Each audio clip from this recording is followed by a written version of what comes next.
Hi again, everybody. It's Kevin Canessa coming to you from the newsroom of The Observer and TheObserver.com on this, the 24th day of January in the year 2022. Sure hope you enjoyed your Monday, no matter where it is you are in the country. Here in the Northeast, bit of a chilly day. It's been cold for days on end, ridiculously, but hope you're all enjoying your day today, no matter where it is you are, and hope you've been able to stay warm nonetheless. As you do every Monday night, you welcome me into your home so that I can bring you this week's newspaper and the stories that are making headlines. And from the left of your screen, you can see this week's front page with the headline, Eternal Heroes. Those of you who are parishioners at St. Stephen's know exactly what this means. Some of you should, too, even if you're not parishioners of St. Stephen's. But back in 1943, Father John Washington, who was a parochial vicar at the time at St. Stephen's Church, was one of four chaplains who gave up his life vest on the Dorchester and lost his life at sea. Just a terrible, terrible casualty of World War II.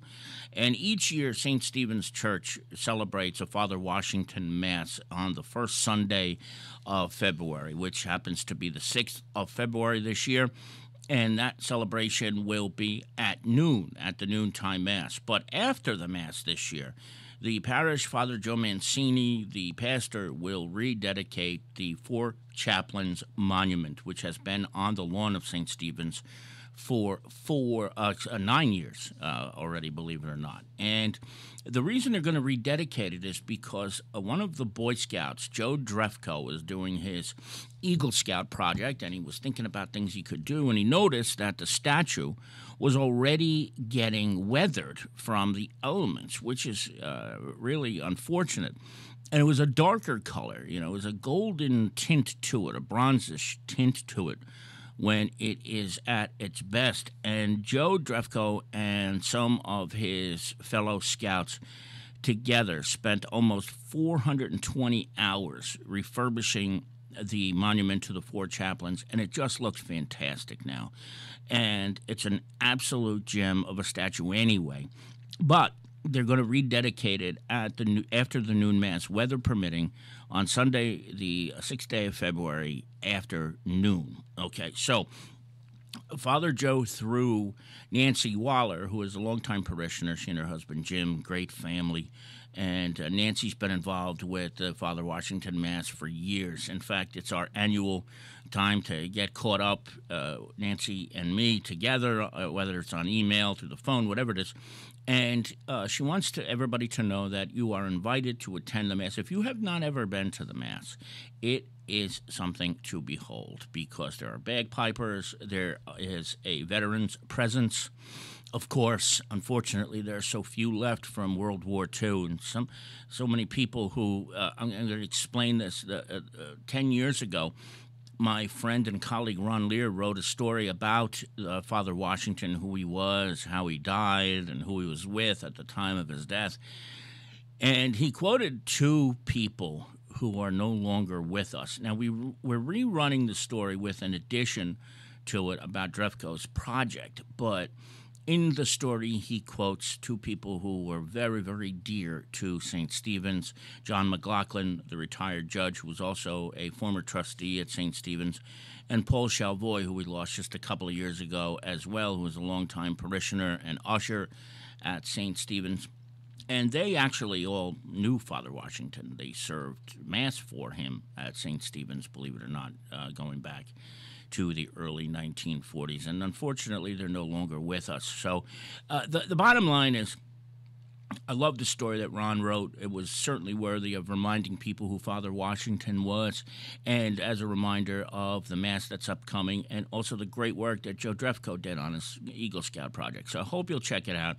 It starts on page 1, goes to 2 and 3, and then ends on 19. There's a lot of photos, including the after picture of Joe's project, and then, of course, we have the before picture on theobserver.com, which you can check out right now if you want to. So do that.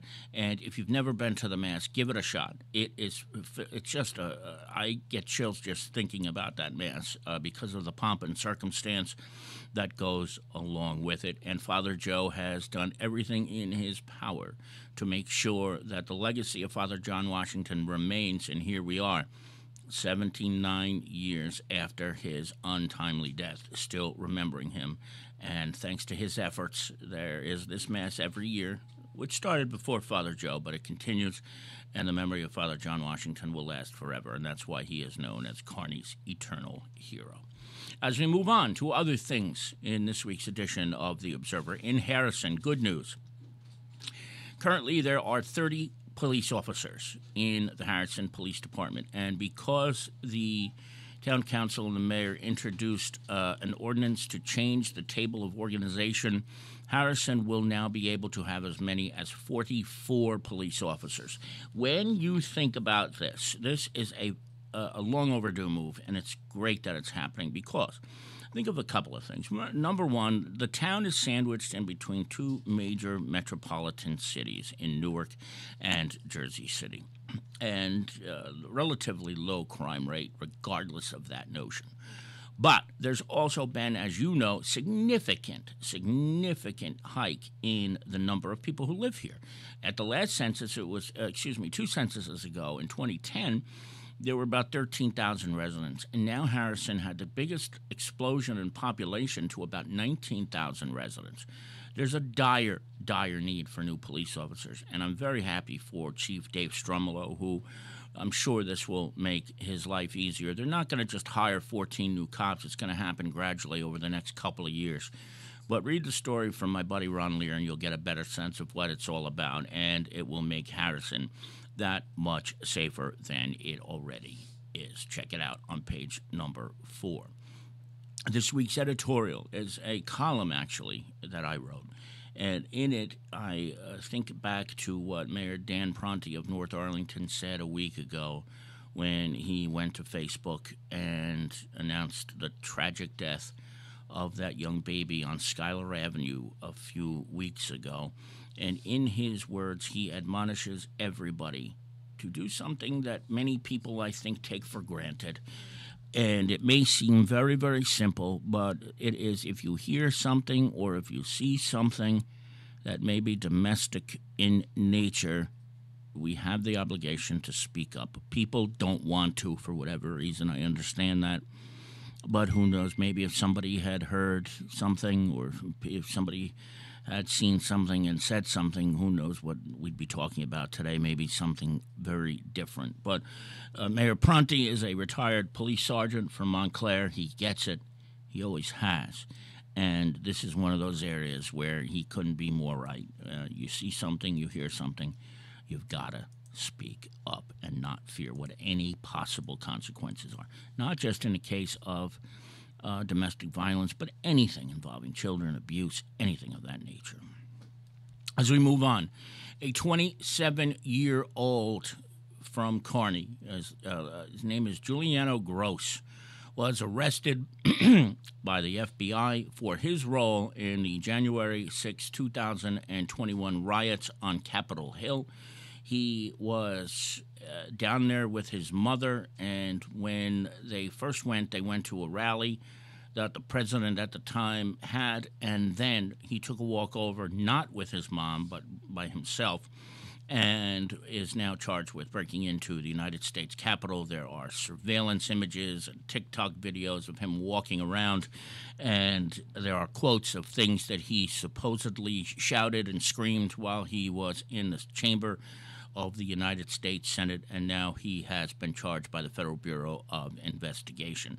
He originally reportedly streamed all of this on his own TikTok page to make money, then deleted it. But as the old saying goes, if it's on the internet, it's never deleted, and eventually caught up to this young man, 27 years old. I'm not sure if he's still behind bars or if he's out on bail or if he was remanded, what the deal is there. The FBI did not say, and I wasn't able to ascertain that information, but he has been charged, so read that accordingly. Tim Wagner has a police blotter this week. So I hope you'll check that out as well, including a situation where a car crash led to a drunken driving arrest. Not the wisest thing to do. So please, I still don't understand why people get behind the wheel and drink.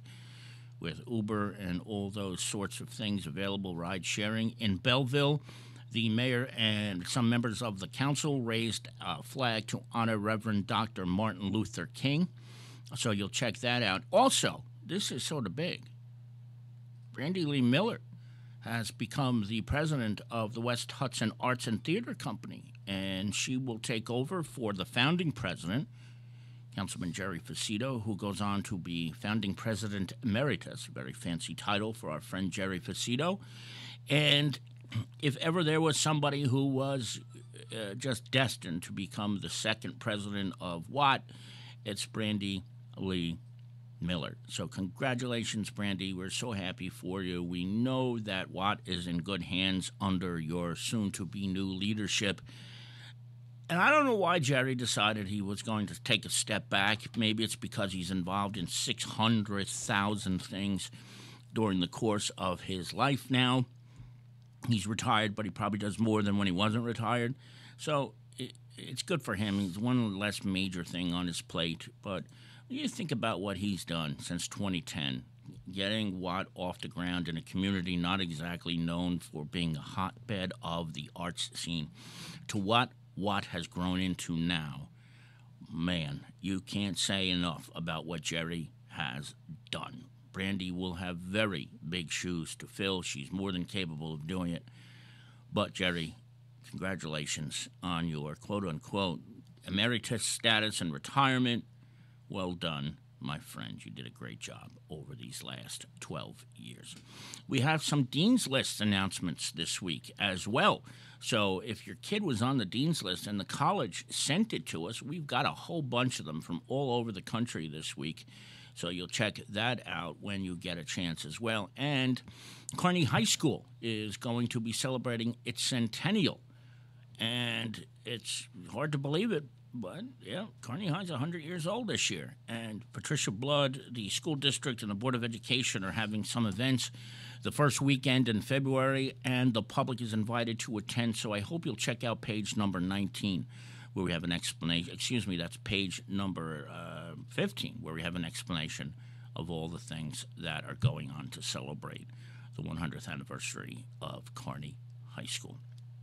2 pages of classifieds, as we do every week, so you'll check that out if you need a job or need to rent an apartment or something of that nature. And that's it. That's it already, believe it or not. Actually, I shouldn't say that's it, because we've been going for 12 minutes, almost 13 minutes past the hour on this Monday evening, January 24th. I want to thank each and every one of you for joining me tonight here at The Observer. We are grateful to each and every one of you who continue to do it. You could be doing anything on a Monday night, but instead you're sitting here and watching my mug. So I don't know what's wrong with you, but thank you for doing it nonetheless. From the newsroom of The Observer and TheObserver.com, Kevin Canessa signing off for now. We hope to see you back here again very, very soon. Good night, everybody. Stay warm and comfy. Bye-bye.